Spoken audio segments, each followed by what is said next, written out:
Shall I come around you in the grader? I'm just about off the end here, mate. If you just hang 10, I'll be going to my right, and you can just keep going straight ahead. Yeah, copy.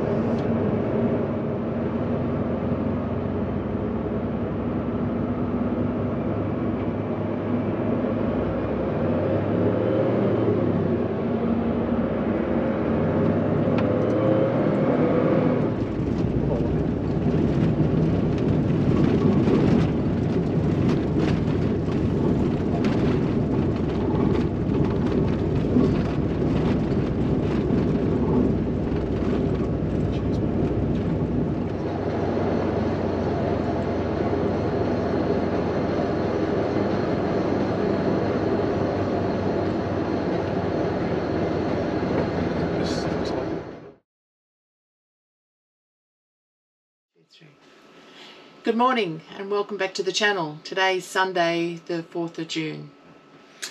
We are camped by the banks of the famous Cooper's Creek, not far from where Burke and Wills themselves had camped. We're a little bit further downstream. But we're here at Innamincka. We're back on the track.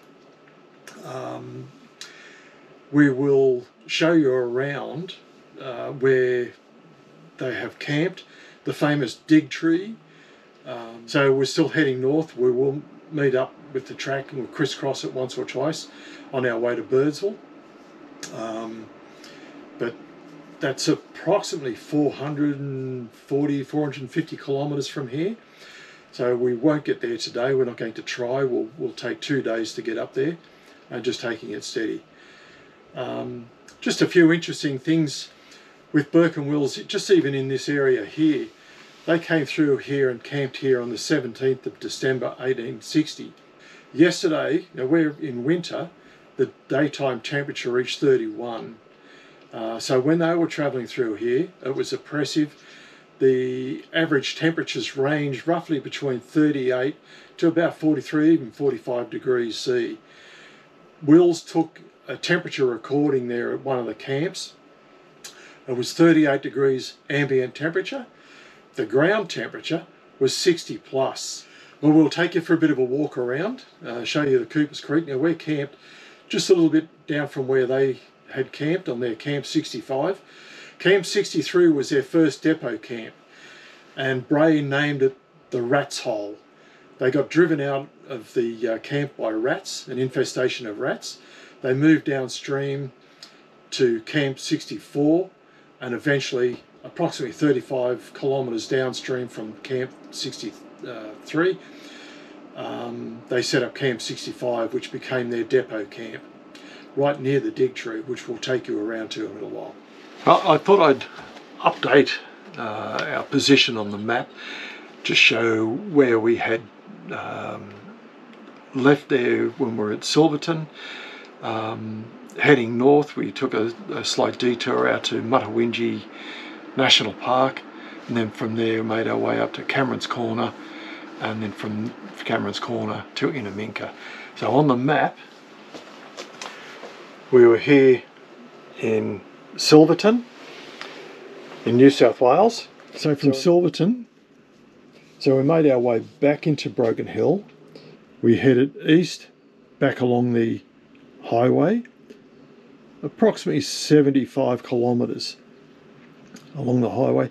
Then from there north up to Muttawinji National Park, into the park, checking out around there. From there heading north up to Tibooburra. So we were up through the desert tracks and that again, and we came back across up into Tibooburra. From Tibooburra we made our way up through the top into the corner country, into Cameron's Corner, back into Queensland, doing a little bit of a loop around, back across the border, then up into Innamincka. So that distance covered there is approximately 950 kilometres from Silverton via the highway up through Mutawinji to Tibooburra, Cameron's Corner, and then up here into Innamincka. This is where the three borders meet: New South Wales, Queensland and South Australia. So from Innamincka now, we will head up through the Innamincka Regional Reserve, following close to the border up here, coming back across, then up into Queensland, then through to Birdsville. That's about 450 kilometres. So between today and Monday night, afternoon, we should be back up there in Birdsville. So that'll give you some indication of the location within the country. And like I said, 950 odd kilometres, a lot of it through some of the desert areas, to Innamincka. And from here up will be a lot of desert. Some pretty barren country up through there. Yet, even though it's barren, it's very, very good cattle country. They raise some very, very good animals and that up through there. They fatten well. But when you see the countryside, you'll wonder how. All right, we'll head off out of here and go for have a walk around town and just show you the scenic sights.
Morning.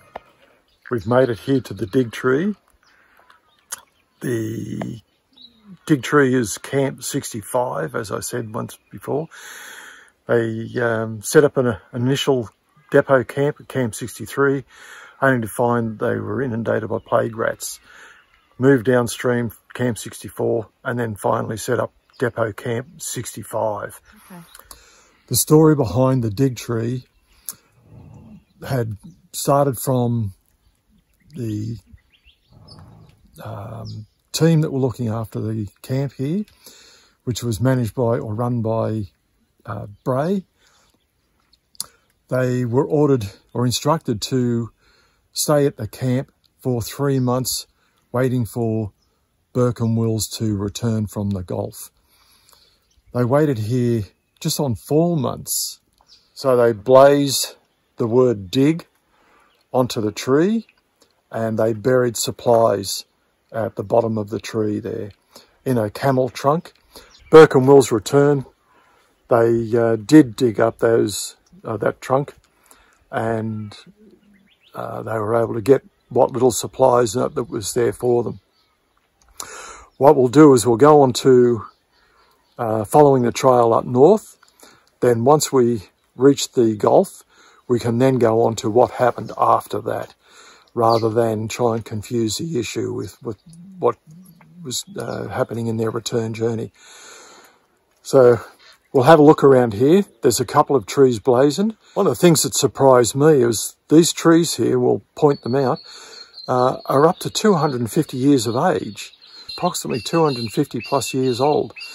I didn't realise that these trees can live up to as much as 500 years. Got a little bit of trivia for you. So we'll take a bit of a walk around, have a look at these blazoned trees. And this is where, as I said, Camp 65 was set up. So they set up a bit of a stockade, and the stockade was to store food, munitions, and just general supplies, feed for the camels and horses. Okay, this is a tree they call the face tree. It's not the dig tree. It's a tribute to Burke by John Dick, and it's to commemorate, I guess, the efforts of Burke and Wills' tragic story. In the tree trunk there is starting to grow over was an image of Burke's face.